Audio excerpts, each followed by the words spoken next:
Masih putus-putus Pak Andre?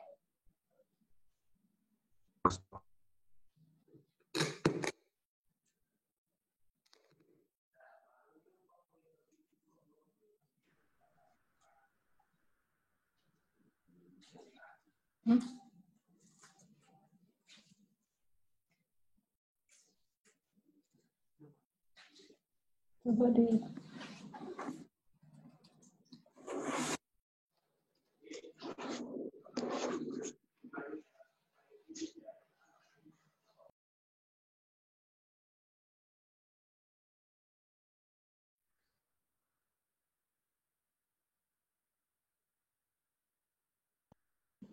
sama Kak Mbak.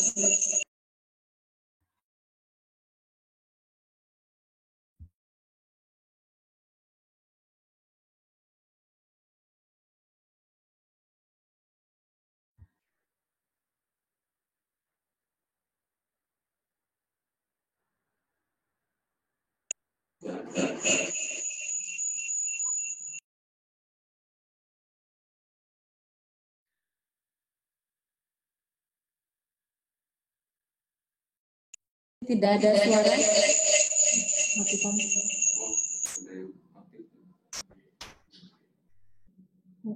Pak Andre kayaknya ngomong ya tuh.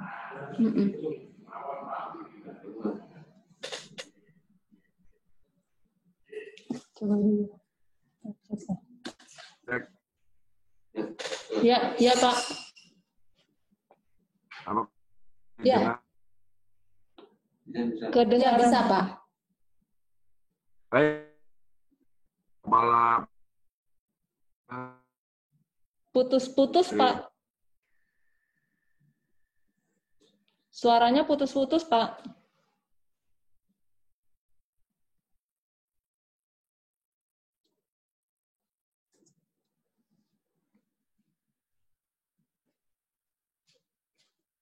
Coba dilanjut dulu saja.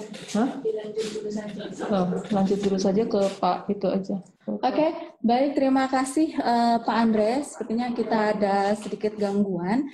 Kita diizinkan oleh Pak Andre untuk lanjut ke Bapak Kepala Pusat Pelatihan SDM, Badan PPSDM, Badan PPSDM Kesehatan, Kementerian Kesehatan, kepada Dr. Ahmad Subagio. Silakan Bapak memberikan arahan sekaligus untuk membuka kegiatan.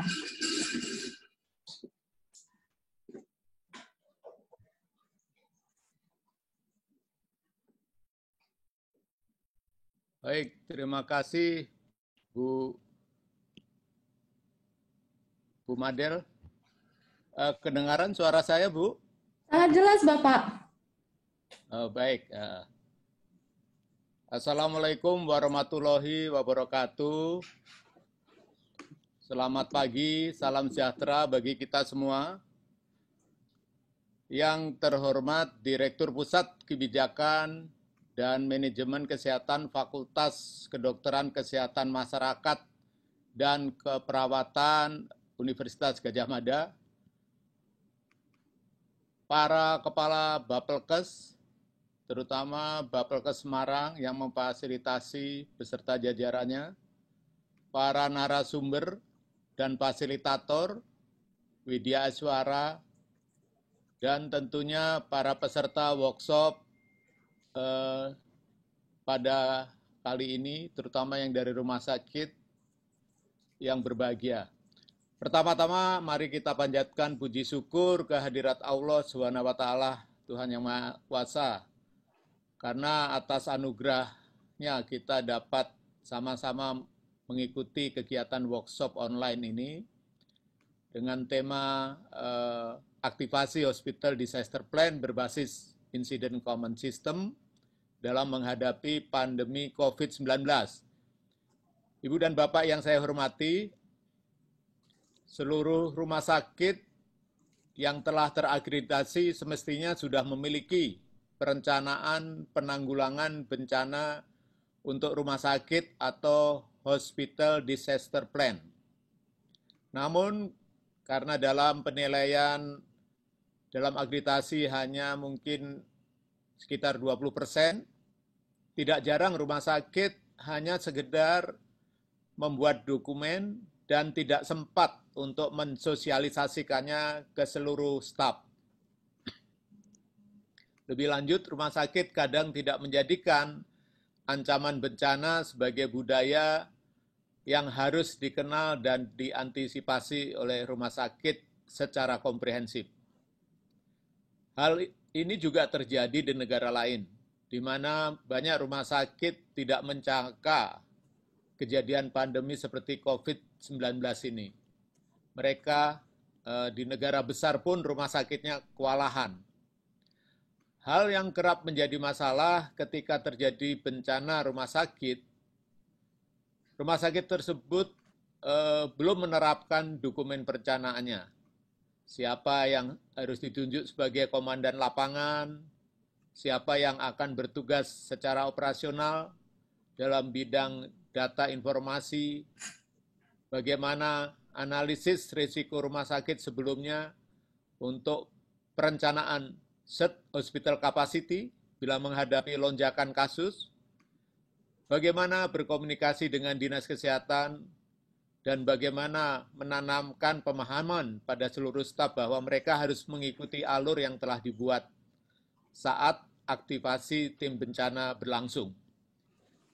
Nah, situasi tersebut lebih berat lagi terjadi bencana seperti pada saat ini yang sifatnya non-alam pada pandemi COVID-19 ini. Walaupun pada dasarnya konsep penanganan pandemi itu sama, namun terdapat perbedaan yang sangat besar. Perbedaannya terletak pada prinsip penanganan karena perbedaan sifat agen penyebabnya. Pandemik saat ini disebabkan virus yang sangat menular, bukan seperti bencana alam yang kadang kita tahu persis penyebabnya dan korban biasanya kita tahu juga trauma yang tidak menular. Oleh karena itu, penanganannya menjadi lebih sulit karena masalahnya jauh lebih kompleks.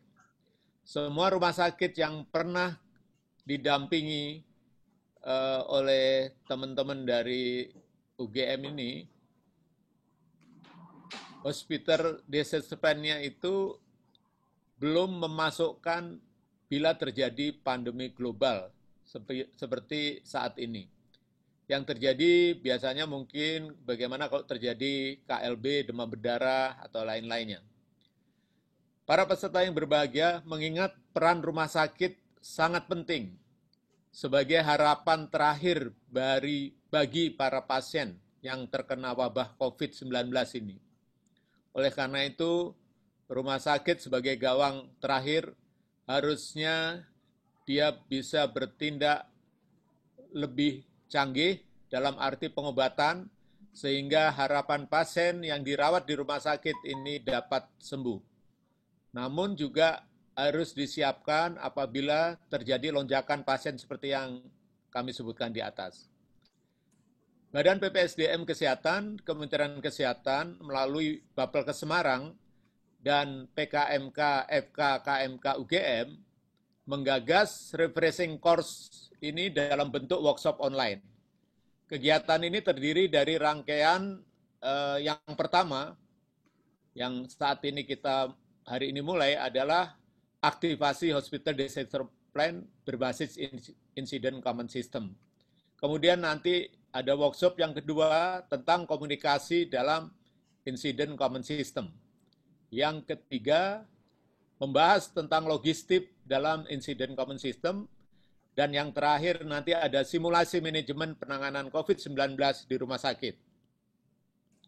Tujuannya yang pertama, bagi rumah sakit dengan Satgas COVID-19 atau ICS-nya sudah berjalan, akan dibantu mengevaluasi sistem pembagian tugasnya, alur komunikasi, dan perencanaannya. Sedangkan rumah sakit yang belum membentuk Satgas COVID-19 atau belum memiliki Hospital Disaster Plan dan ICS-nya dapat segera membentuk dan nanti mungkin juga dapat berkonsultasi di sini. Jadi di workshop pertama ini akan membahas tugas, fungsi, alur pelaporan harian di luar dari situasi normal atau birokrasi sehari-hari.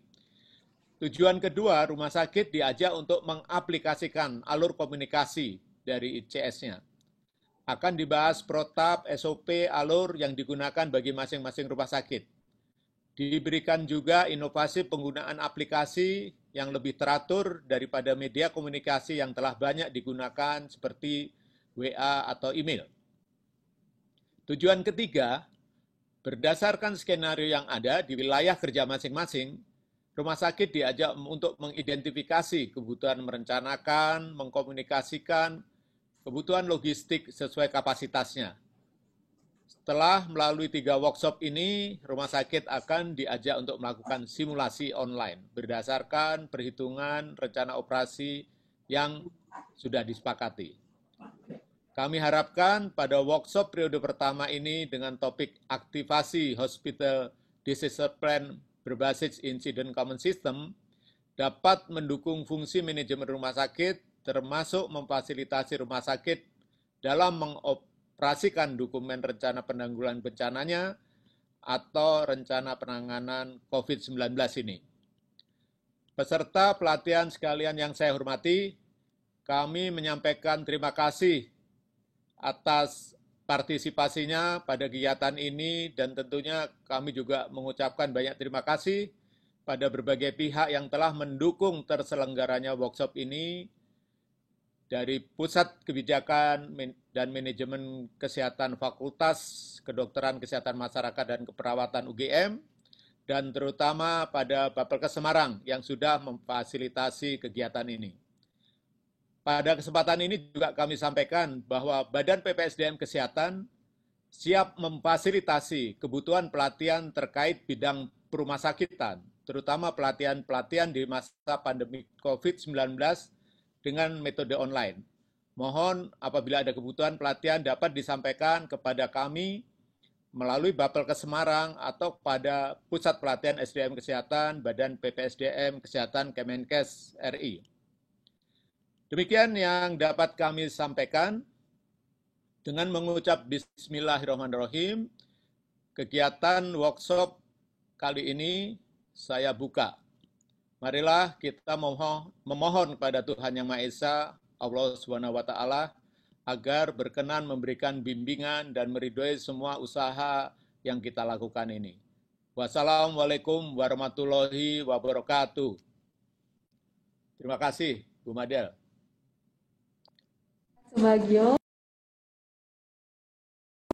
Terima kasih Dr. Ahmad Subagio, Pak Kapuslat, Badan PPSDM Kesehatan, Kementerian Kesehatan telah membuka kegiatan kita. Baik Bapak Ibu semua, dari Ibu Emil ada yang ingin disampaikan?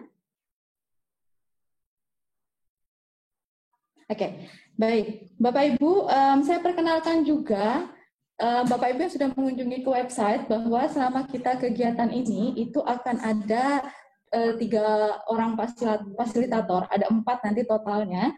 Ada saya, perkenalkan saya Madelina Aryani, saya peneliti dari Divisi Manajemen Bencana PKMK FKKMK UGM.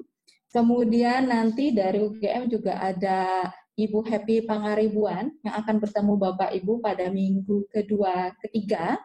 Kemudian ada juga Ibu Agustina Catur dan Bapak Harbakti dari Bapelkes Semarang. Nah, inilah 4 fasilitator yang akan mendampingi Bapak Ibu. Kemudian untuk narasumber, di samping saya, perkenalkan ada Dr. Bella Dona yang akan mendampingi kita. Kemudian ada Dr. Hendra Wartatmo, nanti Bapak akan bergabung ke kita besok. Kemudian ada Pak Gede Yulian Yogadita, itu juga salah satu peneliti di pusat kajian kami. Kemudian ada Dr. Dite dari Cochrane Indonesia dan ada Ibu Apung, Ibu Ipung dari Rumah Sakit Sarjito Yogyakarta. Kira-kira begitu Bapak Ibu untuk perkenalan narasumber dan fasilitator. Baik. Sedikit sebelum kita masuk ke materi Bapak Ibu, saya ingin mengajak Bapak Ibu semua untuk melihat yang ada kegiatan di TOR yang ada di website Bapak Ibu. Jadi kita akan mengikuti workshop minggu 1 ini dengan 4 kali pertemuan. pertemuan hari ini akan membahas tentang overview dari Hospital Disaster Plan berdasarkan SNARS. Nanti hari ini Bapak Ibu kita akan ada satu penugasan self-assessment mengenai situasi penanggulangan pandemi COVID di Rumah Sakit Bapak Ibu berdasarkan kuesioner Hospital Safety Index modul keempat tentang struktur organisasi. Jadi Bapak Ibu yang sudah melakukan self-assessment, yang sudah akreditasi menggunakan Hospital Safety Index, nah itu kita akan mengulang dan pertanyaan kini sekali lagi saya ingatkan khusus untuk pandemi COVID. Jadi nanti jawaban Bapak Ibu memang akan mengacu kepada pandemi COVID-nya. Kemudian kita akan review penugasan setiap harinya, setiap pukul 3. Jadi dari selesai nanti kegiatan ini sampai dengan pukul 3 sore itu akan kami kumpulkan. Kami berharap Bapak Ibu mengumpulkan sebelum jam 3 sehingga kami di sini masih memiliki waktu 1 jam untuk mengoreksi penugasan Bapak Ibu dan disampaikan besok hari. Namun jika tidak berkesempatan, mungkin Bapak Ibu juga ada kegiatan, kami tetap menunggu sampai malam. Tapi kami akan melihat mana yang akan kami gunakan sebagai kasus untuk pembahasan besok. Jadi kami berharap Bapak Ibu bisa memanfaatkan kondisi ini untuk benar-benar berkonsultasi atau berdiskusi dengan kami dengan mengirimkan penugasan-penugasan ini. Kemudian di hari kedua, kita akan fokus masuk ke struktur pengorganisasiannya akan dijelaskan oleh Dr. Hendra Wartatmo nanti. Nah, di penugasan hari kedua, itu juga ada penugasan. Kemudian kita akan bertemu lagi di hari ketiga, ini khusus mengenai sistem jejaring rujukan rumah sakit COVID. Kemudian di hari keempat, ada penugasan juga di hari ketiga, kemudian di hari keempat kita lebih teknis lagi membahas situasi di rumah sakit Bapak Ibu terkait sistem pengorganisasian ini.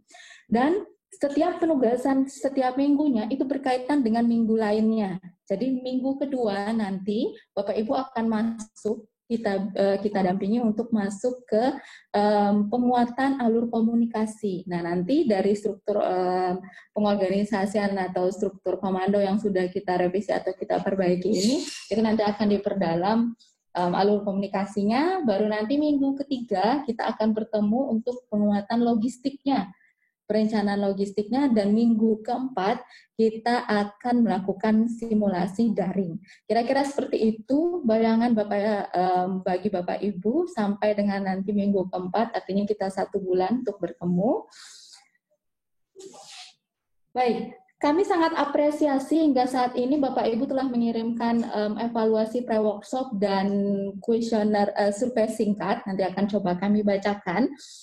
Namun ada juga ini Bu, yang begitu bersemangat bahkan sudah menanyakan minggu keempat tentang penugasan simulasi daring. Jadi saya tadi malam juga dapat beberapa japri, itu luar biasa Bapak Ibu. Jadi kita fokus di minggu 1 dulu ya Bapak Ibu, di minggu 1 di setiap harinya.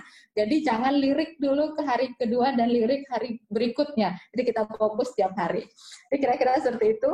Silahkan kepada Dr. Belladonna menyampaikan materinya singkat. Ya. Ya. Baik, selamat pagi Bapak Ibu.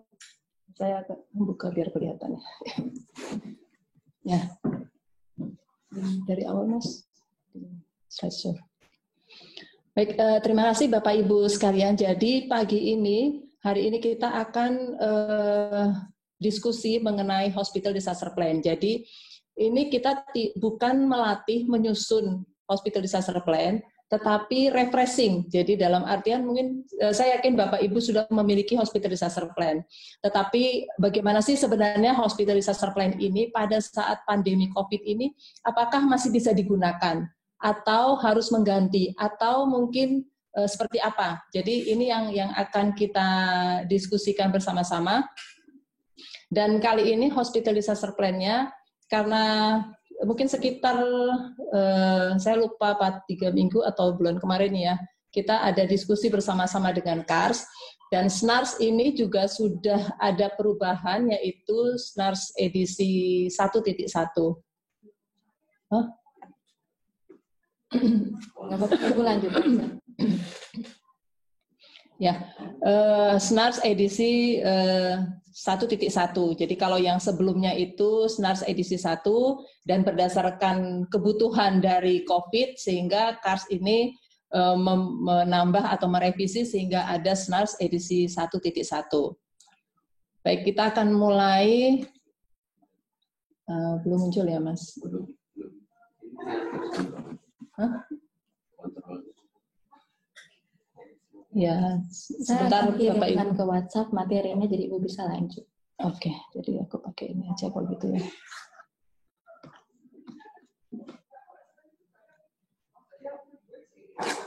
Ya, mohon maaf Bapak Ibu, ini sepertinya ada masalah untuk tampilan dari materi.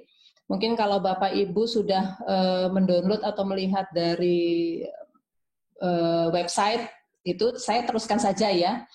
Jadi untuk slide kedua, jadi kalau Bapak Ibu bisa melihat di situ bahwa saat ini itu ada bencana yang disebut dengan COVID, bencana non alam, dan ini sudah dinyatakan bencana nasional non alam COVID-19.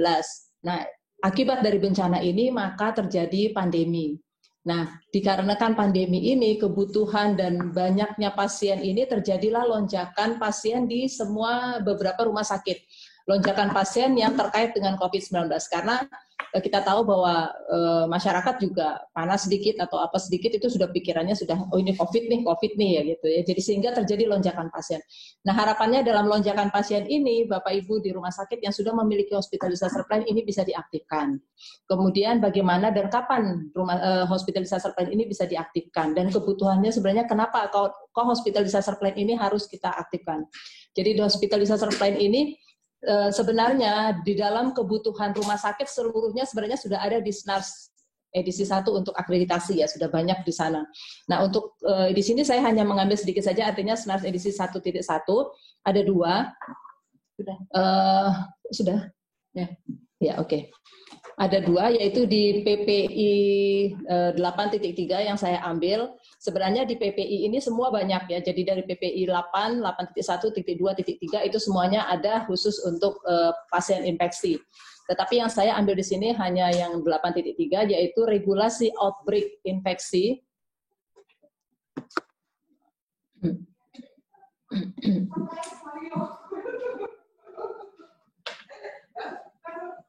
Ya. Regulasi outbreak infeksi, kemudian ada pengaturan tentang ruang isolasi, dan kemudian bagaimana edukasi terhadap staf. Kemudian yang kedua MFK 6 itu ada terkait dengan sistem komando, kemudian ada 4S dan ada networking. Mungkin Bapak Ibu melihat di sini di mana ICS-nya ya di MFK 6 karena tidak tertulis. Kemudian di mana 4S-nya tidak tertulis di dalam MFK 6. Tapi nanti kita akan bahas. Nah, inilah kenapa kita membutuhkan hospital disaster plan untuk menilai kesiapan yang ada saat ini di rumah sakit.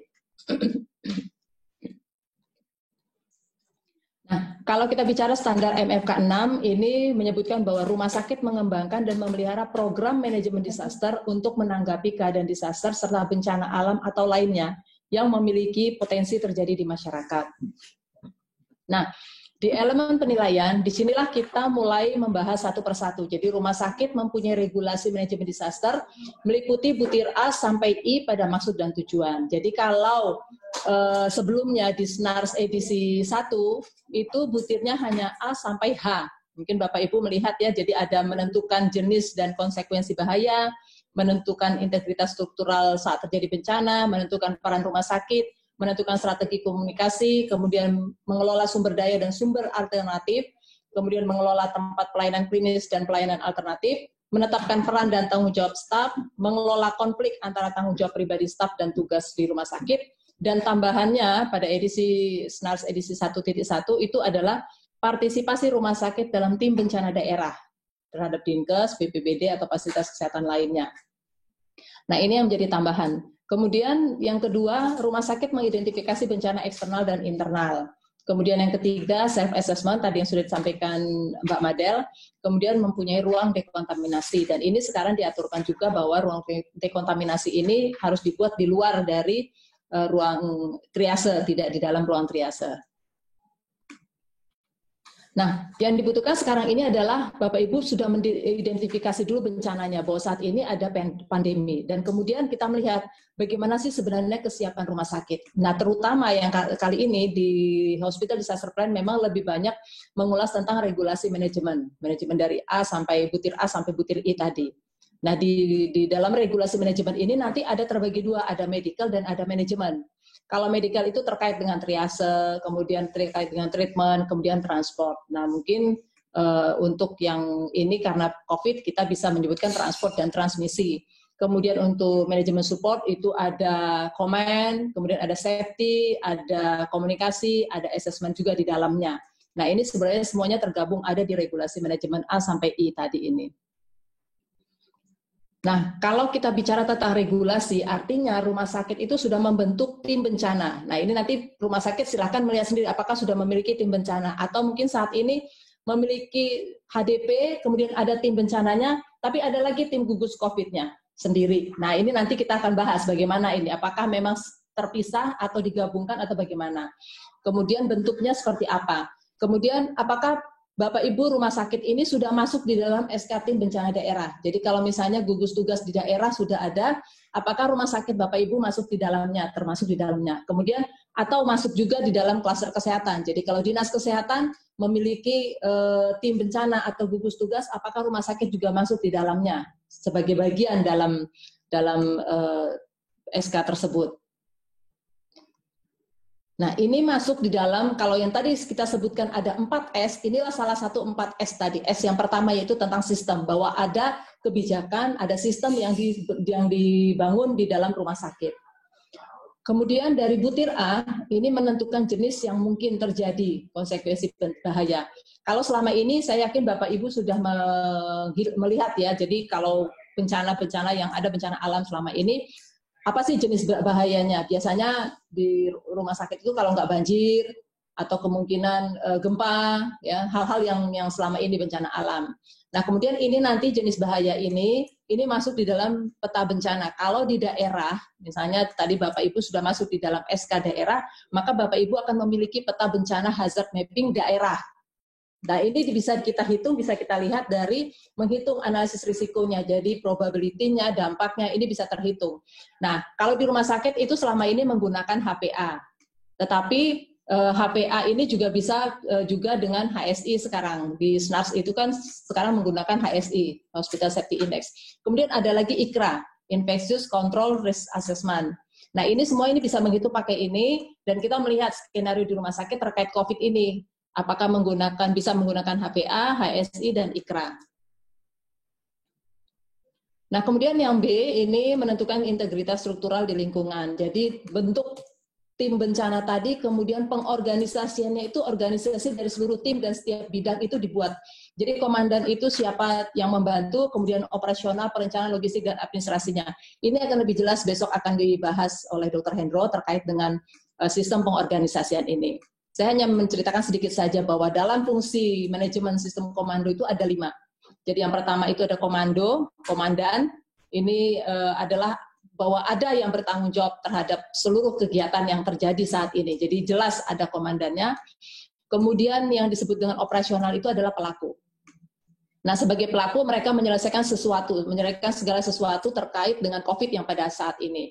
Kemudian perencanaan ini orang yang berpikir ke depan. Apa yang akan terjadi ke depan? Apa yang perlu disiapkan? Oh, ternyata kita memerlukan ruangan isolasi, kita memerlukan ventilator lebih banyak, kita memerlukan apa saja. Jadi ini tugasnya dari perencanaan.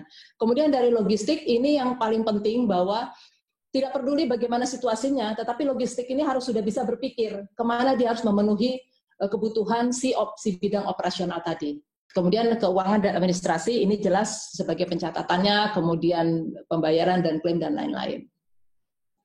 Nah, kalau kita melihat contoh ini misalnya struktur organisasinya, maka yang di bagian bawah ini nanti terkait dengan minggu kedua terkait dengan komunikasi di sini ini khusus untuk bencana untuk situasi internal. Jadi artinya komunikasi internal itu ada di bagian bawah ini semuanya. Nanti yang untuk di bagian atas ini ada internal dan juga ada eksternal. Jadi artinya untuk membantu atau diskusi terkait dengan yang Butiri tadi itu, ini orang-orang yang membantu dengan incident commander ini yang akan berdiskusi atau ikut rapat atau apapun yang untuk keluar, ya, untuk ke dinas kesehatan ataupun untuk ke BPBD atau gugus tugas yang lainnya. Jadi bukan dari misalnya pelayanan medis triase atau dari pasien, dari orang-orang di IGD yang melapor ke BPBD, tidak seperti itu. Jadi ini ada yang internal, ada yang eksternal dan internal.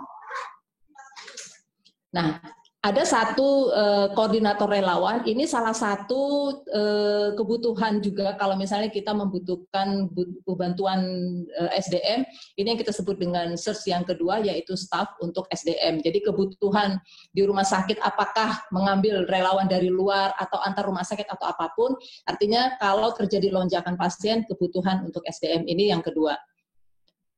Kemudian yang ketiga ini ada menentukan peran rumah sakit. Jadi menentukan peran rumah sakit ini kita lihat dulu peran rumah sakit ini, dia sebagai rumah sakit rujukan atau rumah sakit non rujukan. Tapi apapun rumah sakitnya, artinya rumah sakit sudah harus menyiapkan SOP. Segala macam kebutuhan SOP yang ada pada saat ini, misalnya terkait COVID, apa saja SOP-nya ini dituangkan di dalam dokumen tersebut, dituliskan bahwa inilah kebutuhan-kebutuhan saat ini. Ada SOP-SOP yang dibutuhkan pada saat ini terkait COVID. Apakah itu supply kitnya bagaimana, komunikasinya bagaimana, emergency operation plan-nya bagaimana. Kemudian Bapak Ibu sudah membuat satu skenario yang dibutuhkan untuk seluruh kebutuhan bencana apapun. Tapi yang paling penting adalah ada spesifik hazard yang disiapkan, spesifik skenario. Nah, kalau selama ini spesifik skenario itu hanya bencana alam, dan pembelajaran COVID kali ini ternyata memang kita sangat membutuhkan skenario itu, bahkan mungkin bisa kita buat menjadi 3. Jadi ada skenario spesifik khusus tentang bencana alam, ada yang khusus bencana non-alam, bahkan mungkin kalau perlu terkait sosial, teroris, dan lain-lain. Nah, kalau misalnya terkait lagi dengan peran rumah sakit, nanti peran rumah sakit ini dilihat rumah sakitnya. Rumah sakitnya jenisnya seperti apa? Apakah memang rumah sakit rujukan atau tidak tadi? Nanti kita lihat, kalau misalnya rumah sakitnya ternyata memang tidak memiliki kasus, artinya apa saja yang disiapkan oleh rumah sakit. Jadi mulai menyiapkan sistem screening dan triasenya. Kemudian tetap menyiapkan fasilitas kesehatan yang dibutuhkan. Jadi kalau misalnya ini yang rumah sakit yang tidak memiliki kasus. Tapi kalau terjadi sporadic cases misalnya, nah ini tetap screening dan triase tetap disiapkan, fasilitas kesehatan ini untuk COVID ini juga sudah siap dirancang, dan area perawatan ini juga sudah siap ditunjuk. Kemudian kalau misalnya terjadi klaster kasus misalnya ya, klaster kasus, dan ternyata rumah sakit Bapak Ibu masuk di dalam satu klaster itu, artinya mungkin kalau contohnya kayak di sini misalnya kemarin baru terjadi ya di salah satu supermarket, salah satu supermarket, dan itu terjadi satu klaster. Nah ini nanti tetap screening dan triase disiapkan, fasilitas kesehatan, kemudian perawatan yang area perawatan, kemudian apakah mungkin daerah itu menggunakan kembali bangunan yang ada, atau mungkin misalnya rumah sakit Anda ternyata bukan rumah sakit rujukan, tapi ternyata tempat klaster itu di samping rumah sakit Bapak Ibu misalnya. Nah ini mungkin rumah sakit Bapak Ibu akan menjadi tempat digunakan menjadi tempat bangunan yang dibutuhkan karena rumah sakit itu dekat, sehingga dipakai untuk menjadi tempat layanan COVID. Kemudian fasilitas masyarakat. Kemudian ada kalau misalnya community transmission. Nah ini semua ini fase epidemik ini yang mengatur adalah dari dinas kesehatan. Tetapi dampaknya adalah tetap ke rumah sakit, ya. Artinya dari rumah sakit yang menyiapkan kebutuhan-kebutuhan ini semuanya. Sorry. Ya. Nah, kemudian kalau kita berbicara tentang strategi komunikasi, yang D itu menentukan strategi komunikasi. Strategi komunikasi ini nanti akan dibahas pada minggu kedua. Itu ada komunikasi internal, ada komunikasi eksternal, dan saat ini karena COVID, maka ada komunikasi yang saya sebut komunikasi minimalis ya. Artinya komunikasi minimalis itu kita tidak ketemu langsung, telemedicine, contohnya Zoom pada kali ini. Ini menjadi salah satu komunikasi juga. Bagaimana Bapak Ibu membangun komunikasi di rumah sakit kalau misalnya terjadi COVID dan tidak bisa rapat setiap hari misalnya karena tidak boleh berkumpul dengan keramaian. Kemudian bagaimana Bapak Ibu membangun komunikasi antar tim Bapak Ibu, kemudian antar tenaga kesehatan ke pasien atau antar dinkes dan rumah sakit ya. Ini akan dibangun di dalam strategi komunikasi tersebut. Kemudian mengelola sumber daya. Nah, mengelola sumber daya dan sumber alternatif ini sebenarnya sejak awal kalau kami mendampingi rumah sakit dalam menyusun hospital disaster plan, ini kita sampaikan bahwa kalau bisa rumah sakit itu sejak awal sebelum terjadi bencana itu sudah membentuk semacam MOU, apakah itu ke rumah sakit, ke fakultas kedokteran, atau ke stikes, atau ke sekolah keperawatan, atau ke sekolah kebidanan misalnya. Nah, ini bisa kita gunakan dalam pikiran kalau misalnya terjadi bencana, kita butuh relawan, maka kita akan lebih mudah untuk memobilisasi SDM untuk ke rumah sakit kita.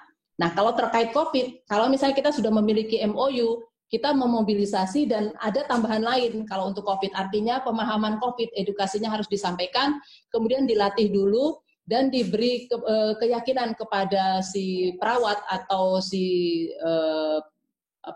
mungkin mahasiswa yang sudah tingkat-tingkat akhir yang akan membantu di rumah sakit apa-apa saja tugasnya. Ini perlu disampaikan dan jangan lupa juga ini salah satunya yang dibutuhkan itu adalah asuransi untuk tim relawan. Nah, ini sudah disiapkan lebih awal sebenarnya seharusnya.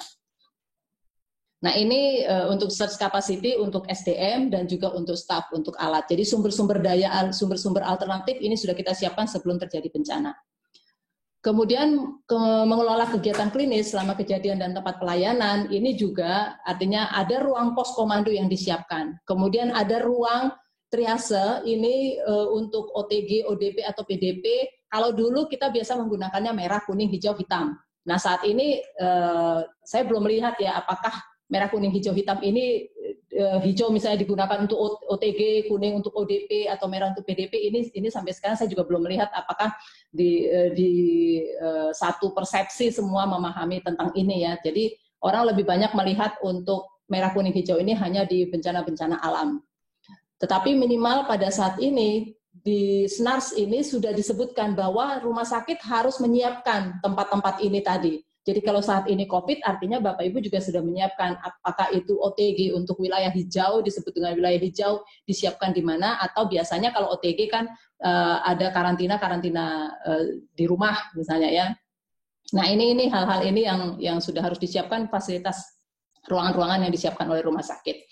Nah, ini untuk search capacity yang keempat, untuk structure ya. Jadi structure itu untuk bangunan atau fasilitas kebutuhan-kebutuhannya. Nah, kalau misalnya saat ini ternyata ruangan sudah penuh, tetapi pasien banyak sekali, masih terjadi lonjakan pasien, maka rumah sakit sudah bisa menyiapkan misalnya ruangan-ruangan yang selama ini tidak dipakai, itu dijadikan tempat juga, atau bekerja sama dengan dinas kesehatan untuk daerah itu, untuk membuat satu gedung, ruang untuk karantina kah, atau menjadi rumah sakit karantina, atau apapun namanya, ini bisa disiapkan pada saat terjadi lonjakan. Kemudian mengidentifikasi dan penetapan peran dan tanggung jawab staf, ini ada di dalam kartu tugas. Jadi dalam kartu tugas ini jelas siapa melakukan apa, dia tugasnya apa, dia melapor ke siapa, dan dia melapor kapan, dan apa-apa saja penjabaran tugasnya sudah tertulis di sini. Ini sudah ada. Kemudian yang H ini proses mengelola keadaan darurat. Jadi konflik-konflik misalnya tanggung jawab pribadi dari si staf, kemudian bagaimana tanggung jawabnya terhadap rumah sakit.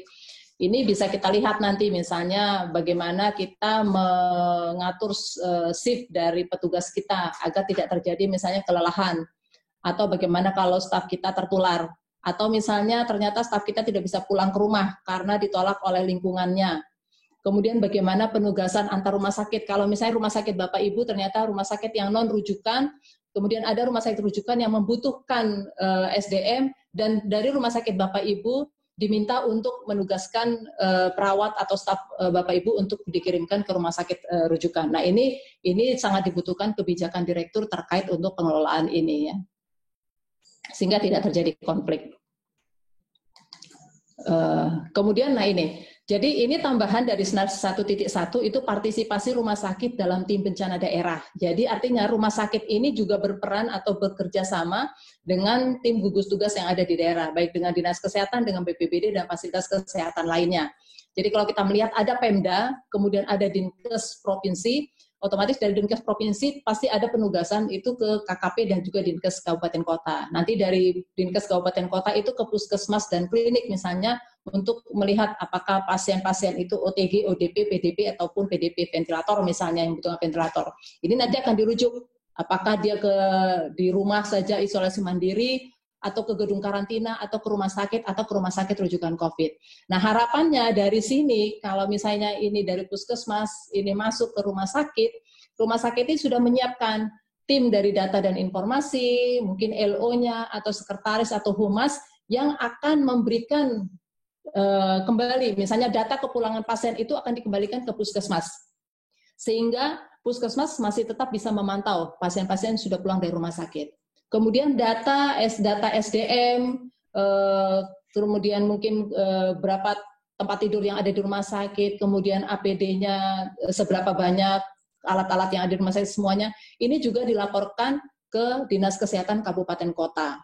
Nah, kemudian dari tim rumah sakit ini juga, ini menjadi tim gugus tugas daerah bidang kesehatan yang bekerjasama dengan Dinas Kesehatan Provinsi. Jadi di dalam Dinas Kesehatan Provinsi ada gugus tugas dan di dalamnya ada rumah sakit Bapak Ibu yang mungkin masuk di dalamnya. Nah, inilah kebutuhan jadi partisipasi rumah sakit dalam tim bencana daerah.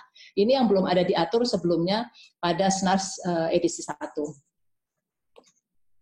Kemudian, nah, kalau tadi A sampai I itu sudah Bapak Ibu sudah menyiapkan semuanya, kemudian ini ada mengidentifikasi bencana internal dan eksternal. Jadi kalau kita melihat ada bencana itu ada bencana eksternal dan ada bencana internal. Kalau selama ini kita mengetahuinya hanya bencana eksternal itu gempa bumi, gunung meletus, dan lain-lain. Sementara bencana internal itu kebakaran. Nah, sekarang tambahnya adalah wabah COVID. Nah, pada wabah COVID ini tadi sudah saya sampaikan lagi, responnya itu ada 2 ya untuk bencana eksternal, respon eksternal dan respon internal. Pada respon eksternal ini apakah Bapak Ibu mengirimkan tim Bapak Ibu ke rumah sakit rujukan misalnya, membantu karena rumah sakit Bapak Ibu tidak menerima pasien COVID misalnya. Atau mungkin rumah sakit Bapak Ibu dalam respon internal menerima pelonjakan pasien yang begitu banyak. Nah, apakah ini sudah mulai bisa mengaktifkan tim HDP? Nah, di sini nanti kita lihat bagaimana pada saat diskusi kita nanti ya, apakah Bapak Ibu saat ini responnya internal dan sudah mengaktifkan tim HDP-nya atau belum. Nah, kalau untuk bencana internal, kan bencana internal disebut dengan bencana yang kalau misalnya rumah sakit itu benar-benar kolaps, tidak bisa melakukan apapun. Nah, kalau terjadi pada saat ini di tempat Bapak Ibu, wabah COVID yang begitu banyak pasien, nah apakah di sini sudah mulai mengaktifkan tim HDP? Dan di sini Bapak Ibu bisa mengidentifikasi apakah bencana yang kali ini Bapak Ibu menerima bencana eksternal dengan respon internal, atau mungkin bahkan bencana internal kan sudah benar-benar kolaps tidak bisa melakukan apapun ya, sehingga meminta bantuan dari rumah sakit lain atau tim lainnya. Nah, di sini nanti kebutuhan untuk identifikasi ini adalah 4S tadi. Jadi siapkan lonjakan, kapasitas lonjakan tadi. Sistem disiapkan, kemudian SDM disiapkan, peralatan disiapkan, dan juga fasilitas disiapkan. Jadi sistem, staff, dan structure. Baik, saya kembalikan dulu ke Mbak Madel untuk penugasan, bukan penugasan ya, untuk diskusi ya, diskusi pertama ya, terkait dengan ini. Ya, baik Bapak Ibu. Untuk sesi diskusi ini, sebelum masuk ke sesi diskusi, saya ingin menyampaikan sedikit hasil dari survei Bapak Ibu. Ini masih kami rapikan Bapak Ibu karena di angkatan keempat ini ya saya bilang tadi antusiasnya luar biasa, sehingga kami perlu waktu untuk merapikan data agar tidak terjadi kesalahan Bapak Ibu. Nanti setelah kegiatan ini akan kami upload juga di website dan kami kirimkan ke Bapak Ibu untuk mengoreksi apakah jawaban ini benar.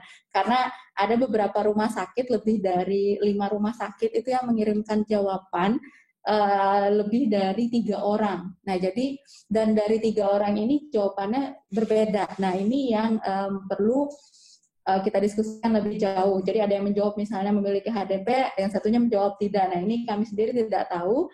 Jadi untuk sementara kami belum bisa menyajikan datanya, namun kami memiliki gambaran bahwa dari 35 rumah sakit yang terdaftar hingga kemarin, ini 35 rumah sakit sudah mengirimkan semua. Terima kasih, ini rekor pertama artinya ya, dari 3 angkatan yang mengirimkan workshop yang pertama. Survei pertama, kemudian di sini kita lihat ada masih rumah sakit yang memang belum memiliki hospital disaster plan-nya, Ibu. Berapa? 3 rumah sakit? ada 5 rumah sakit yang belum memiliki hospital disaster plan-nya. Kemudian, nah ini semakin besar lagi ketika kita tanyakan bahwa apakah struktur organisasi atau tim bencana atau incident command system yang ada di hospital disaster plan tadi diaktifkan pada situasi COVID. Nah ini semakin besar lagi variasinya bahwa lebih banyak rumah sakit yang memiliki HDP maupun tidak itu ternyata tidak menggunakan ICS tadi pada situasi COVID. Kemudian, apakah dokumen hospital disaster plan sudah disesuaikan dengan penanganan COVID? Nah ini sama ya, seperti angkatan-angkatan berikutnya. Sebagian besar bukan meninggalkan ya, tapi mungkin tidak melirik lagi atau tidak berbasis dari rencana penanggulangan bencana di hospital disaster plan-nya. Nah ini nanti kita ini tadi yang saya sampaikan bahwa selama ini HDP itu hanya yang dipikirkan itu hanya untuk bencana alam. Ya. Sedangkan ini kan untuk infeksi, sehingga tidak berpikir bahwa HDP ini juga bisa untuk apapun gitu ya, untuk bencana apapun. Baik, kemudian untuk tipe rumah sakit ini beragam sekali. Yang mendominasi dari kegiatan pelatihan kita ini ada rumah sakit kelas B dan kelas C. Nah ini nanti Bapak Ibu kita akan simpan data ini sehingga akan menyesuaikan dengan kelas rumah sakit Bapak Ibu. Kemudian apakah saat ini rumah sakit Anda sudah jadi rumah sakit rujukan? Nah ini cukup imbang. Ada sekitar 46% yang menyatakan bukan sebagai rujukan COVID. Jadi nanti coba kita tanyakan juga, apakah saat ini rumah sakit Anda sudah melayani ODP, PDP positif, semuanya sudah menyatakan. Jadi kira-kira begitu hasil survei singkatnya Bapak Ibu. Besok pagi sambil kita lengkapi, kita akan mendiskusikan lagi. Baik, untuk sesi pertama kami buka, Bapak Ibu, silahkan siapa saja dari rumah sakit yang ingin menanya, silahkan berdiskusi menggunakan raise hand, diberikan tanda sehingga kami bisa membuka mic Bapak Ibu.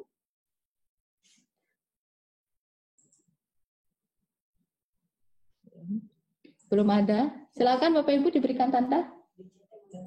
Oh ya, di chatting. Oke, sebentar. Saya akan coba chat di chatting.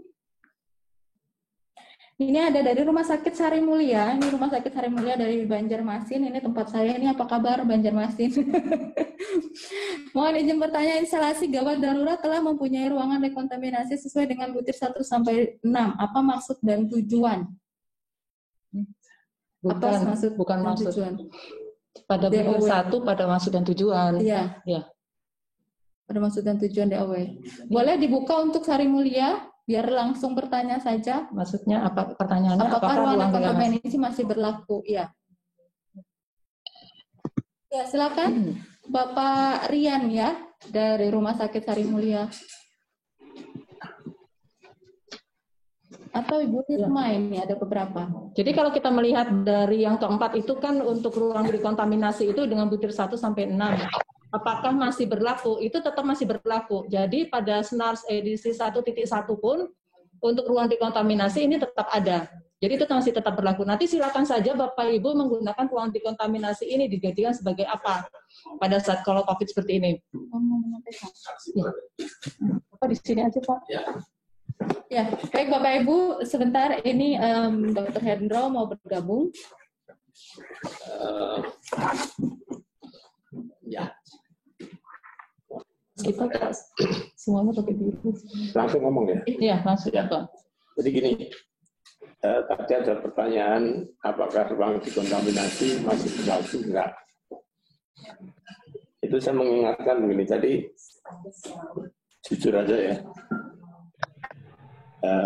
antara lulus akreditasi dan sukses menangani bencana, khususnya bencana ini, apalagi COVID ya, itu dua hal yang sangat berbeda. Jadi kalau dibuat tabel 2x2 itu, jadi nanti kalau dikumpulkan itu ada rumah sakit yang sukses akreditasi, sukses menangani COVID, sukses akreditasi, tidak sukses menangani COVID, tidak sukses akreditasi, sukses menangani COVID, tidak sukses akreditasi, tidak sukses menangani COVID. Nah itu dan yang menyatakan bahwa ketika akreditasi, orientasi kita jangan lulus akreditasi. Kalau kita memahami betul itu banyak diakreditasi itu, saya baru lihat sepintas.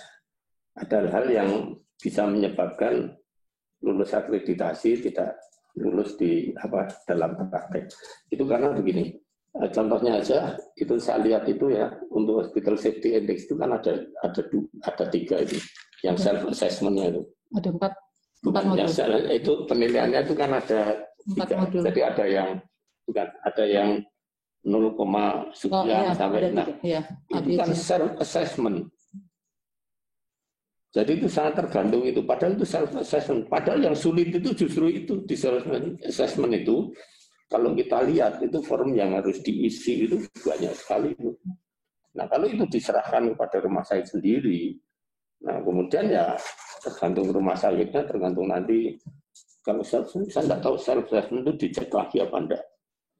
Kalau selama ini banyaknya self assessment itu sering tidak dilakukan. Itulah, makanya itu.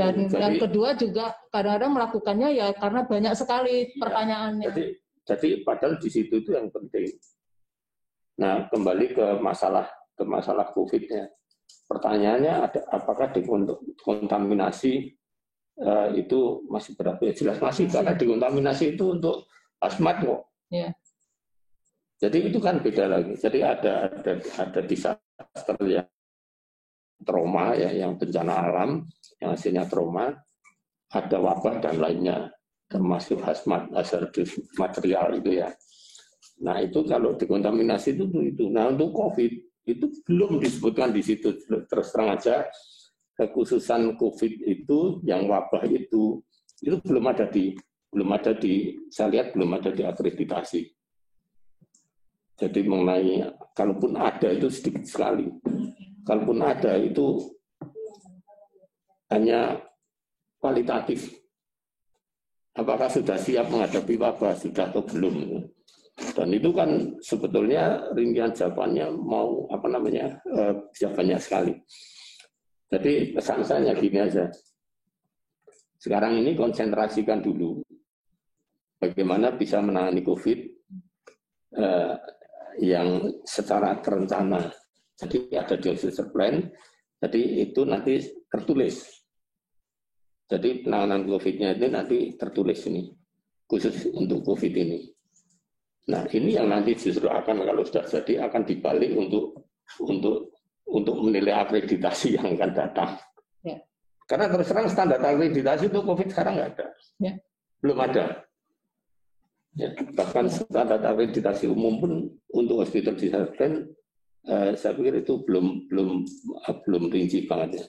Jadi tanpa bermaksud ya yang negatif, sekarang hospital disaster plan itu fokuskan dulu untuk COVID. Karena ini masanya masih lama ini. Panjang. Kita sampai puncak aja sudah atau belum, saya tidak tahu. Jadi nanti apakah nanti ada second strike atau second strike, kita juga nggak tahu. Makanya kita fokuskan ke situ dulu aja lah. Ya. Itu aja. Ya, baik.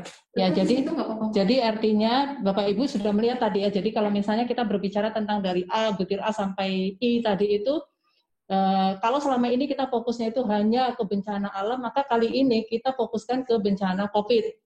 Nah, bencana COVID artinya dari mulai penyiapan tim bencananya ini juga menjurus kepada penyakit infeksiusnya.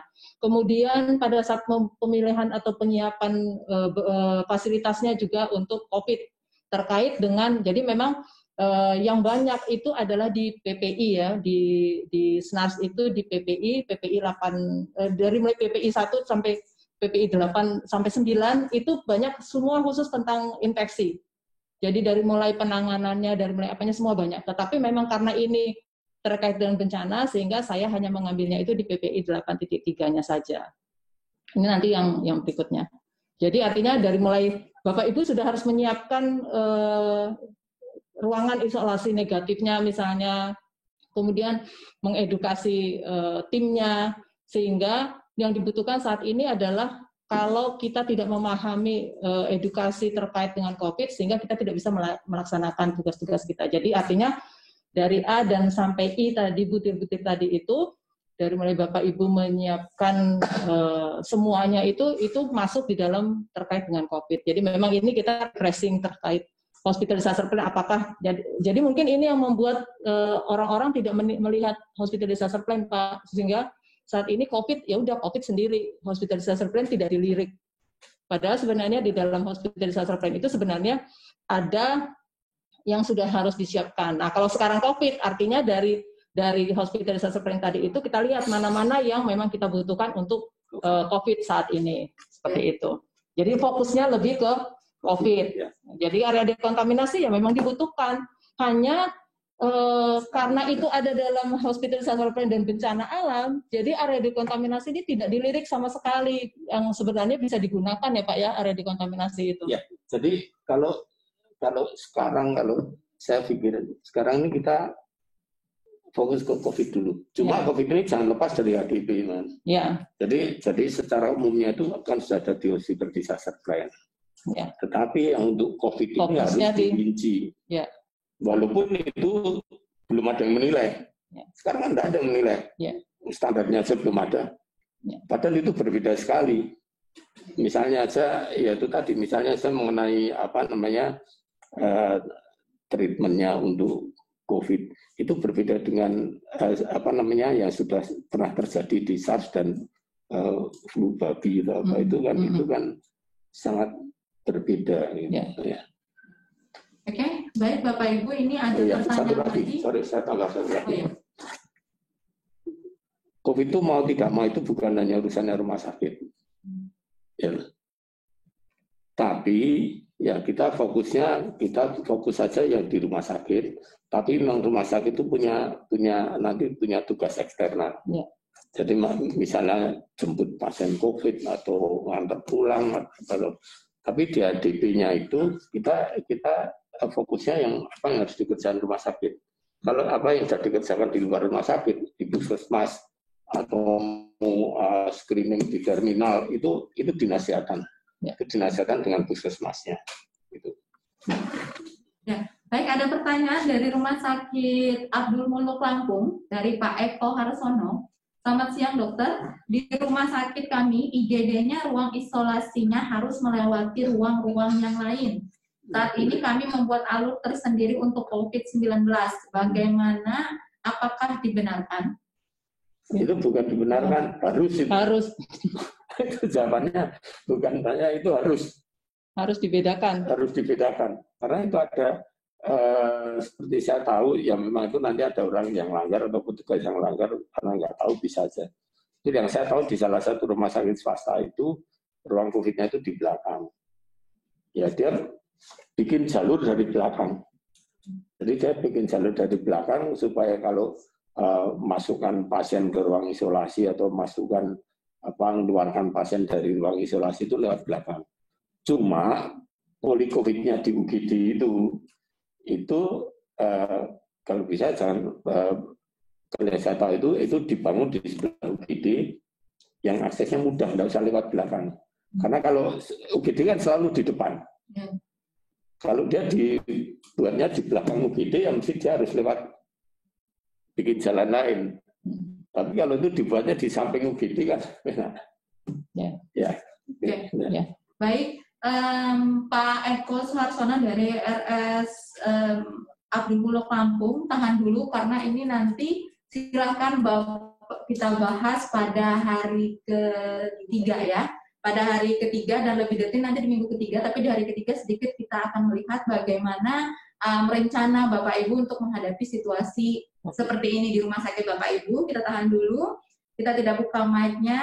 Kemudian kita lanjut ke RSNU Jombang, ada Dr. Resi Listianto. Selamat siang dok, apakah perlu diperlukan ruang triase khusus airborne di UGD?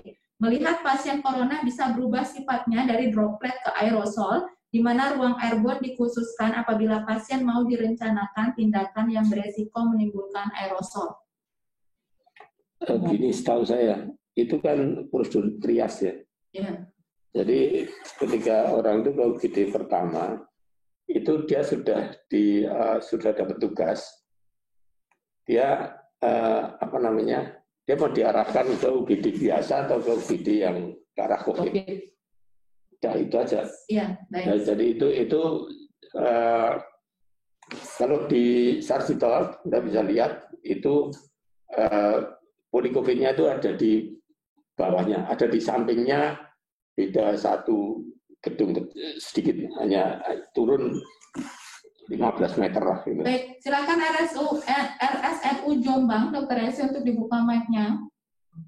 Boleh untuk menanggapi. Nanti setelah ini bersiap untuk RS Pati dan Bapelkes Bali. Dokter, terima kasih. Baik dokter, terima kasih atas jawabannya. Jadi kalau melihat dari rumah sakit kami di rumah sakit NU, memang kami UGD-nya benar di depan, tapi dari akses untuk pasien yang dikhawatirkan ODP atau PDP, kami tidak membedakan ruangannya memang. Jadi berarti mau nggak mau berarti kita harus menyiapkan ruangan tersendiri khusus untuk UGD COVID berarti gitu, ya dokter nggih. Ya. Betul. Ya. Jadi triase UGD pertama itu di UGD itu dia sudah dilihat dulu. Begitu dia curiga COVID, dia dialihkan ke poli-COVID. Jadi ada ruangan tersendiri, memang dengan petugas tersendiri, dengan APD lain. Ya. Jadi yang di UGD dan yang di poli-COVID kan APD-nya lain. Ya, betul. Yang di triase itu APD level 2. Kalau UGD biasa kan APD-nya level 1. Iya, dokter. Nah, jadi nanti yang di poli-COVID sudah ya di APD minimal ya APD level 2 atau level 3 malahan yang di poli-COVID. Ya. Itu. Ya. Oh, ya. Baik, tahan dari Terima kasih dokter atas jawabannya. Ya. Baik, ini masih terkait yang tadi Bapak, ini dari Pak Anggi Setiawan dari RSUM Metro Lampung. Assalamualaikum warahmatullahi wabarakatuh. Saat ini banyak pasien yang berbohong dengan riwayat penyakitnya. Rumah sakit kami sudah menyiapkan ruang dekontaminasi dan triase sendiri untuk curiga COVID. Nah, cuman kendala banyak pasien yang lolos masuk ke UGD atau triase umum. Bagaimana cara screening yang tepat agar meminimalisasi pasien ini tidak tembus ke ruang triase umum dengan minimnya SDM? Terima kasih. Ya. Silakan dibuka mic-nya. Pengelolaan OTJ. Oke, silakan. Begitu ya Pak Anggi ya pertanyaannya. Silakan Pak. Iya benar. Ya, jadi gini. Bagaimana dok? Iya dok. Saya sendiri kan bukan ahli COVID ya. Tapi kalau makanya kemarin saya lihat di screening itu ya. Itu kan screeningnya macam-macam. Dan dulu kan belum ada, awal-awal itu kan tidak semua rumah sakit ada poli-COVID sendiri. Nah, jadi kalau saran saya, itu screening itu sudah ada apa namanya tabel screening itu pakai poin itu ya, baik yang dibuat oleh Depkes, Kemenkes ataupun dibuat oleh organisasi profesi ataupun Sarsito itu punya. Cuma screeningnya itu seperti saya katakan tadi dulu ya. Kalau untuk trauma itu screeningnya kan cuma merah, kuning, hijau, hitam.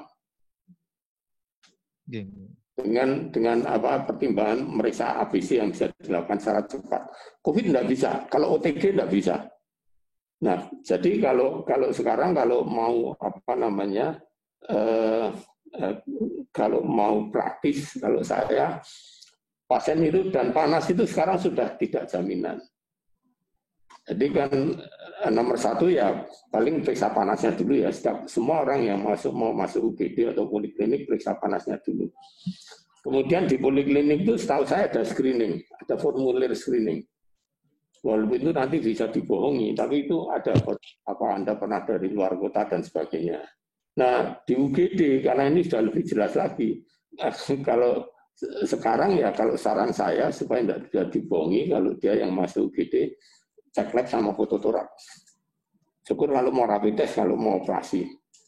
Jadi kalau misalnya di rumah sakit itu pasien itu mau operasi itu pakai suruh aja cek rapid test. Kalau cuma di situ memang sudah ada anunya ya, ada gejalanya. Misalnya dia itu tadi saya datang dari tempat lain dan semua karena sekarang ini sudah community transmission. Semua orang itu sudah bisa dianggap sebagai ODP itu paling enggak. Jadi ya tetap curiga, kita tetap harus dicurigai. Paling enggak kalau saya screeningnya dengan darah rutin, foto torak darah rutin. Kalau kita curiga suruh periksa itu dulu. Ya. Oke, berarti misalkan pasien sudah masuk di UGD umum ini, Dok. Ternyata setelah ditorak dan DL curiga ke COVID, kita pindahkan ke Dekon. Berarti ruangan UGD umum itu segera disinfektan. Itu masalahnya. Jadi jangan sampai pasien itu masuk UGD umum dulu. Lah ini. Karena itu kadang kan sulitnya itu, Dok. Kalau dia sudah masuk UGD, dipindah ke COVID, ya dites rapid test negatif. Tapi rapid negatif itu kan belum jaminan. Enggak, benar. Terus kemudian dia ketahuannya, katakanlah orang ini kemudian di tracing dia positif ternyata. Nah ini UGD itu kan sudah nularkan banyak. Ditinggal ini itu PDP-nya karena sudah kontak dengan pasien di PDP itu kan harus dicutikan 14 hari. Iya, Dok. Jangan sampai orang itu masuk ke situ dulu. Ya, jadi harapannya artinya di depan sudah ada screening sebelum masuk ke dalam. Nah, yang screening di depan itu sudah pakai APD level 2. Ya. Oh, screening depan udah pakai level 2 ya, Dok. Ya, jadi screening. Begitu mau masuk screening itu udah ke situ dulu. Ya. Di screening. Ya, jadi begitu, ini kira-kira nggak apa-apa ya, oke masuk UGD umum. Ini begitu curiga sedikit, ke poli COVID dulu gitu. Itu yang kalau sebaiknya begitu kan. Ya, Dok. Terima kasih, Dok. Baik, tahan untuk Bapak Sahruna dari RSUD Haji Makassar dan Pak Tri Wahyu Sarwiyata. Kita tahan dulu karena kita untuk pertanyaan ini menarik. Ada 2 pertanyaan yang langsung digabung dari Bapelkes Bali, Pak Gede Wardana, dan dari RS Pati. Ini pertanyaannya mirip. Saya bacakan dulu untuk yang RS Pati. Assalamualaikum, selamat pagi. Mohon izin bertanya, apakah tim HDP ini harus dibuat baku untuk 3 macam bencana, ataukah disiapkan untuk masing-masing jenis bencana? Itu yang pertama. Kemudian kaitannya dengan pertanyaan berikutnya adalah, apa beda HDP dengan Business Continuity Plan, ataukah HDP bagian dari BCP ini? Nah, itu silakan Bapak Ibu jawab. Yang belakang dulu ya. Itu Business jadi baca aja itu di atasnya. Business Continuity Plan itu bagian dari kalau di rumah sakit ya bagian dari HDP. Itu dibuat ketika sudah memasuki masa recovery. Business Continuity Plan itu artinya bagaimana bisnisnya rumah sakit itu bisa continue walaupun ada bencana. Jadi kalau ada bencana terus poliklinik tutup itu keliru. Nah, cuma itu harus dibukanya itu setelah fase akutnya itu terlewati paling tidak ya. Jadi business continuity plan itu adalah usaha untuk melanjutkan bisnis. Kita bicara rumah sakit ya, bisnis rumah sakit, dan itu sudah dimulai sejak awal dan itu mulai dikerjakan ketika memasuki masa recovery. Itu namanya business continuity plan. Jadi kalau nanti kurvanya sudah landai, itu mesti dipikirkan telemedicine-nya dihilangkan saja. Karena sekarang kan sebetulnya sudah mulai itu business continuity plan. Dengan Pak Beni enggak kemarin malam, orang 45 tahun ke bawah boleh masuk kerja. Itu kan business continuity plan. Ya secara umum itu. Ya, jadi mulai bisnisnya yang umum, yang awal itu mulai bisa berjalan lagi. Itu business continuity plan.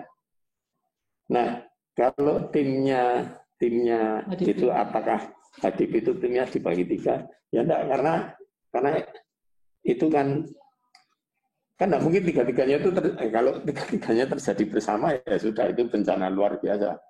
Ada wabah, ada banjir, bisa itu sekarang masih terjadi. Itu HDP-nya 1, tapi timnya mungkin sendiri-sendiri, tapi kan ada bagian yang sama. Ya kebetulan kalau COVID dan banjir, kita jadikan di Cirebon banjir. COVID dan banjir itu mungkin yang sama, hanya komandannya, kemudian seksi logistiknya saja mungkin ya agak beda. Tapi intinya itu tim besarnya itu 1, nanti tim kecilnya itu beda-beda memang. Karena juga kompetensinya, kapasitasnya harus beda-beda. Itu jawabannya. Mungkin kalau bisa saya tambahkan, jadi artinya kalau nanti Bapak Ibu melihat dari tim HDP itu kan ada yang operasional ya. Operasional itu kan sebagai pelaku yang melakukan tugas yang saat itu, tim operasional itu, tim operasi. Nah, nanti mungkin apapun bencananya, kayak tadi disampaikan Pak Hendro, itu nggak mungkin misalnya bencana, bisa saja mungkin terjadi ya, misalnya pada saat COVID ternyata ada gempa, atau pada saat COVID ternyata gunung meletus, bisa saja mungkin terjadi. Nah, artinya kita di tim operasi ini ada tim COVID-nya, tapi juga ada tim yang akan bertugas sebagai untuk menangani trauma. Tapi kan berbeda. Jadi kalau misalnya tim COVID itu biasanya pasti dokter penyakit paru, penyakit dalam, dan sementara kalau untuk bedah gempa misalnya kan pasti otomatis dokter spesialis bedah dan lain-lain. Jadi artinya kalau misalnya Bapak Ibu menanyakan situasi tenang, kalau situasi tenang itu Bapak Ibu hanya menyiapkan satu tim saja, tim HDP. Tapi pada saat terjadi bencana, bisa saja Bapak Ibu memiliki dua tim dalam artian tadi ya berbeda bencana itu tadi. Itu bisa saja mungkin terjadi kalau terjadi. Tapi kalau saat ini artinya Bapak Ibu kan sudah punya tim HDP yang besar. Kemudian Bapak Ibu memiliki tim untuk COVID sendiri. Nah, tim COVID ini masuk di dalam tim HDP ini tadi. Jadi komandannya satu, kemudian yang pelakunya ini yang tim COVID ini yang melaksanakan tugas-tugasnya. Tetapi dikomandani oleh satu orang. Oke. Ada tanggapan dari, bisa dipahami mungkin tadi ngelihat yang saya sebutkan spesifik hazard tadi ya. Jadi spesifik hazard mungkin kita bisa menyiapkan dalam 3 bencana itu tadi. Ya, silakan ada mohon izin untuk diterima dulu dari UPT Pelkes Kalbar. Kita admit dulu untuk silakan Ibu Ipa.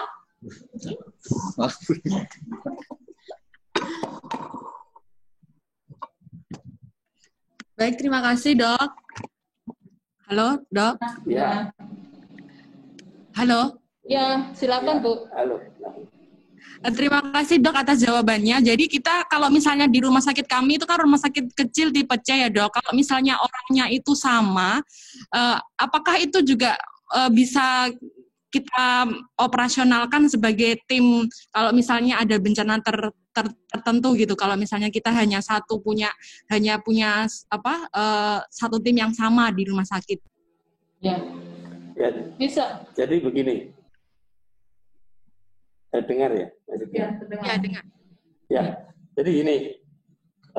Kemarin sudah saya sampaikan ya, dalam menangani bencana kita harus harus berpikir bahwa kita tidak mungkin menangani sendiri. Karena mati lampu tadi. Mati ya, Mas? Halo, dengar nggak? Ya, dengar. Dengar, ya. Oke. Jadi kembali seperti kemarin ya, kita harus berpikir bahwa kita itu menangani bencana, jangan berpikir kita mau menangani sendiri. Sehebat apapun nggak akan bisa. Nah, jadi begitu kalau Anda punya kerja di rumah kecil, ya, kemudian Anda bikin tim, ya timnya satu aja. Nanti pas ada COVID ya bikin untuk COVID. Begitu COVID, karena COVID ini ternyata Anda nggak mampu, ya sudah serahkan itu harus dibantu oleh yang lain. Nggak mungkin. Dan nggak mampunya itu bisa karena kapasitasnya. Bisa misalnya begini, Anda nangani COVID rumah sakit kecil, tenaganya terbatas. Tahu-tahu ada OTG 1, orang tidak jujur 1, semua jadi PDP harus isolasi 14 hari. Ya sudah, rumah sakitnya selesai menangani COVID-nya. Tutup. Ya, itu jadi seperti itu. Jadi yang dipakai di sini adalah bahwa kita harus punya networking.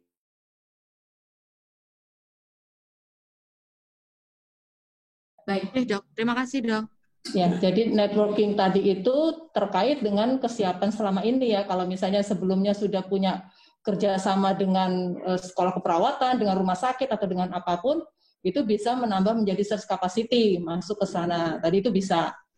Jadi kebutuhannya bisa menambah dari rumah sakit lain atau dari fakultas kedokteran yang terdekat atau bagaimanapun. Jadi artinya networkingnya seperti itu dan disiapkan sebelum terjadi bencana. Atau kalau sudah saat terjadi bencana baru mau dilaksanakan seperti disampaikan Dr. Hendro tadi, timnya satu saja timnya.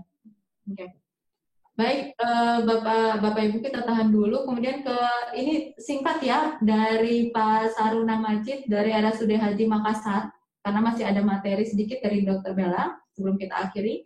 Silakan Pak Saruna Majid dari RSUD Haji Makassar. Terima kasih. Kecil sekali ya. Waalaikumsalam. Seperti yang kita ketahui bersama bahwa siklus bencana ada mitigasi, ada preparedness, kemudian tanggap darurat dan recovery. Nah sekarang kita kan langsung masuk ke tanggap darurat tanpa ada persiapan mitigasi dan preparedness.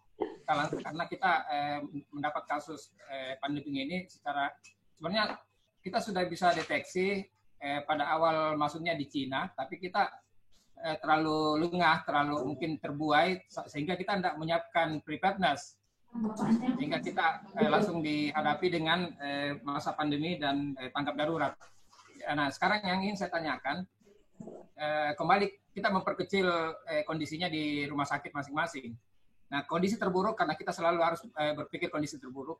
Apabila hampir sama pertanyaan tadi saya dengan rekan yang di IGD, misalnya ada OTG yang masuk.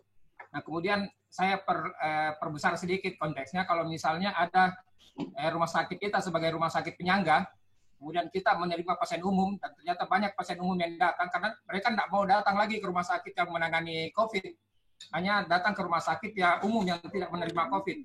Kemudian pada saat menerima pasien umum, ada satu pasien yang lepas dari pengawasan, ternyata dia OTG, dan itu hasil swab-nya nanti keluar setelah 5 hari kemudian.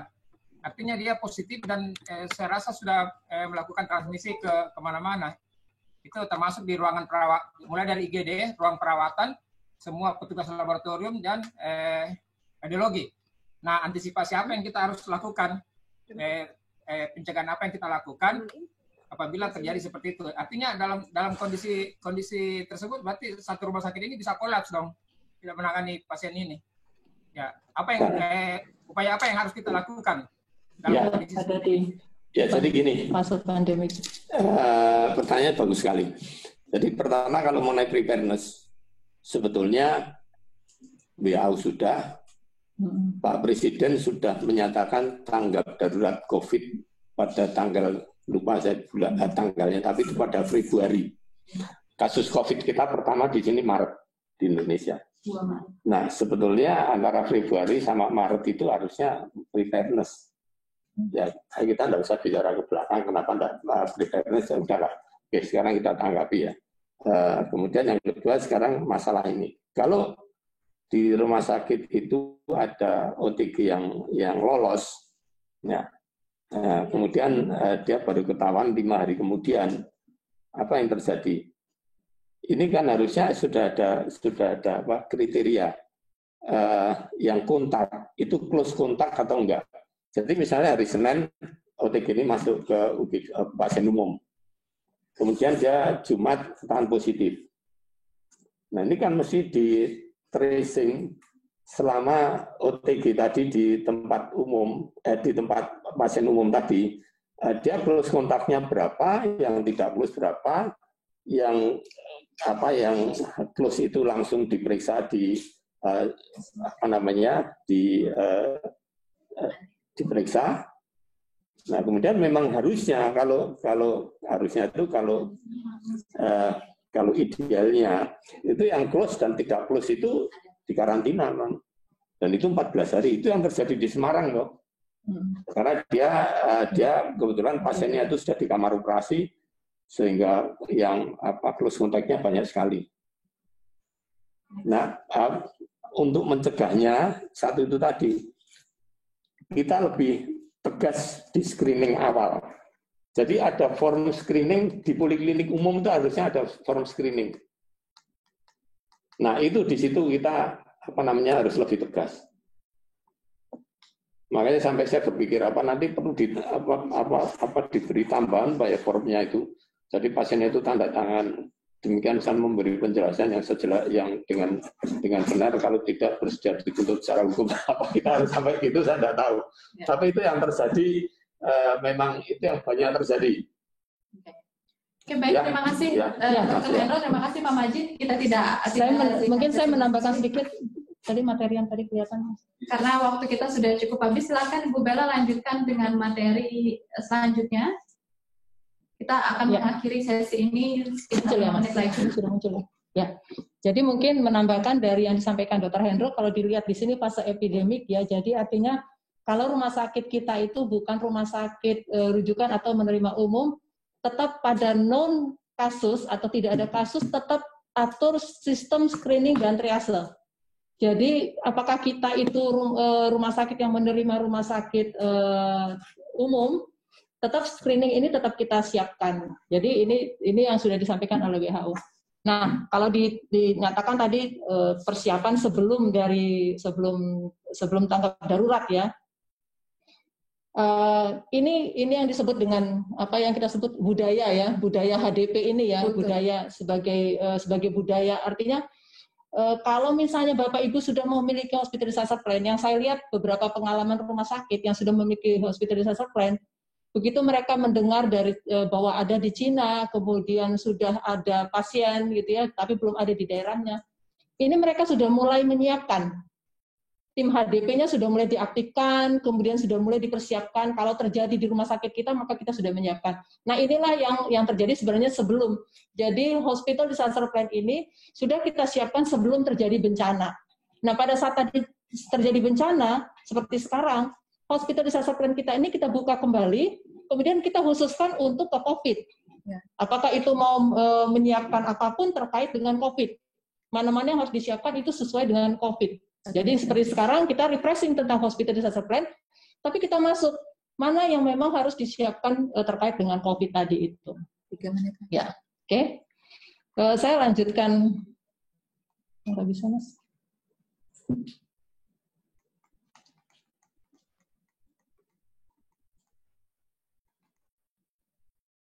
Ya. Nah, ini jadi yang ketiga rumah sakit melakukan self assessment. Nah, memang self assessment ini banyak rumah sakit yang mengatakan, aduh banyak banget pertanyaannya, kami pusing, tapi sebenarnya ini harusnya dikerjakan benar-benar. Kalau ini dikerjakan benar-benar, sebenarnya rumah sakit itu bisa tahu sebenarnya kapasitas dia, kesiapan dia seberapa besar sih sebenarnya. Apakah rumah sakitnya memang siap menerima bencana? Bencananya yang kecil, yang besar, yang sedang, atau bagaimana gitu. Jadi ini sebenarnya sudah harus disiapkan. Nah, ini tadi yang disampaikan bahwa ada penghitungan Hospital Safety Index. Tetapi kalau sekarang ini kami tidak memberikan Hospital Safety Index-nya ini terkait dengan dari modul 1 sampai modul 4. Kita hanya modul 4 saja yang khusus untuk COVID. Kemudian, nanti di standar PPI 8.3 ini rumah sakit mengembangkan dan menerapkan sebuah proses untuk menangani lonjakan mendadak atau outbreak penyakit infeksi airborne. Jadi semua terkait dengan infeksi sebenarnya sudah ada diatur di standar PPI. Jadi ini tinggal Bapak Ibu tinggal membuka kembali kalau Bapak Ibu memiliki SNARS. Kalaupun belum punya SNARS edisi 1.1, tetapi SNARS edisi 1 juga sudah ada di sananya. Jadi di sini nanti menetapkan regulasi terkait lonjakan pasien atau outbreak, menyiapkan ruang isolasi dengan tekanan negatif, dan edukasi kepada staf. Nah, ada checklist yang juga ada di website, sudah disiapkan juga, nanti kesiapan rumah sakit komprehensif untuk penyakit coronavirus. Ini nanti Bapak Ibu kalau misalnya dari bidang manajemen atau perencanaan, ini bisa mencoba melihat ya, menceklis kira-kira mana sih seberapa besar sih kira-kira kesiapan rumah sakit menghadapi COVID-19, ini bisa dipakai checklistnya ini. Ini nanti khusus untuk COVID. Baik, mungkin dari saya itu saja. Jadi rencana kesiapsiagaan COVID ini efektif bila yang pertama itu merujuk peraturan pemerintah Kemenkes Asosiasi Rumah Sakit. Jadi apa yang sudah ada disampaikan oleh peraturan pemerintah, baik Kemenkes atau asosiasi, ini bisa dilaksanakan. Kemudian yang kedua, sesuai standar akreditasi. Sesuai standar akreditasi saat ini terkait dengan COVID. Kemudian sudah melatih staf terkait COVID-19. Kemudian pencegahan penyebaran di dalam fasilitas sudah dilaksanakan. Kemudian mengidentifikasi dan mengisolasi pasien, perawatan sejumlah pasien, dan berpotensi merawat lebih banyak pasien dalam konteks peningkatan wabah. Kemudian memantau dan mengelola tenaga kesehatan yang mungkin terpapar. kemudian berkomunikasi secara efektif dalam internal dan juga rencana untuk komunikasi eksternal ini dilaksanakan. Nah, ini mungkin yang bisa disiapkan oleh Bapak Ibu. Nanti silahkan apakah skala Bapak Ibu sudah sangat tidak siap, siap atau sangat siap. Mungkin itu dari saya. Baik, terima kasih Dr. Bella dan Dr. Hendro yang memberikan membawa diskusi kita kali ini. Baik Bapak Ibu semua, kita sudah di ujung kegiatan kita di hari ke-1 ini. Kita tidak buka diskusi lagi, mohon maaf Bapak Ibu, kita boleh lanjutkan diskusi ini. Pertanyaan di sini akan kami coba simpan dan kita akan tindak lanjuti, kita akan jawab melalui WhatsApp group. Nah, kemudian Bapak Ibu, saya mengingatkan kembali, setelah ini kami akan kirimkan pengingat untuk penugasan hari 1 tentang self-assessment tadi. Jadi silakan Bapak Ibu isi. Kemudian dikirimkan sebelum jam 3 hari ini jika Bapak Ibu ingin kita bahas besok rumah sakitnya. Kemudian Bapak Ibu yang lain boleh tetap mengirimkan di atas jam 3 sebagai koreksi untuk kelengkapan, dan jika memang sangat tertarik kami juga akan tetap lihat, nanti kami akan tetap membahasnya juga. Ya, kira-kira seperti itu Bapak Ibu. Kemudian untuk hari besok kita persiapan, silahkan untuk dilihat juga di website, materi juga sudah ada untuk kita pelajari bersama. Besok lebih khusus untuk sistem pengorganisasian ini yang akan dibawakan oleh Dr. Hendra Wartatmo besok. Sekian Bapak Ibu, terima kasih atas partisipasinya hari ini, sangat luar biasa. Kami berdoa semoga Bapak Ibu semua selalu dalam keadaan sehat, dapat bertugas dalam melayani masyarakat di rumah sakit Bapak Ibu masing-masing. Selamat pagi menjelang siang. Assalamualaikum warahmatullahi wabarakatuh. Sampai jumpa besok pagi pukul 9 waktu Indonesia Barat.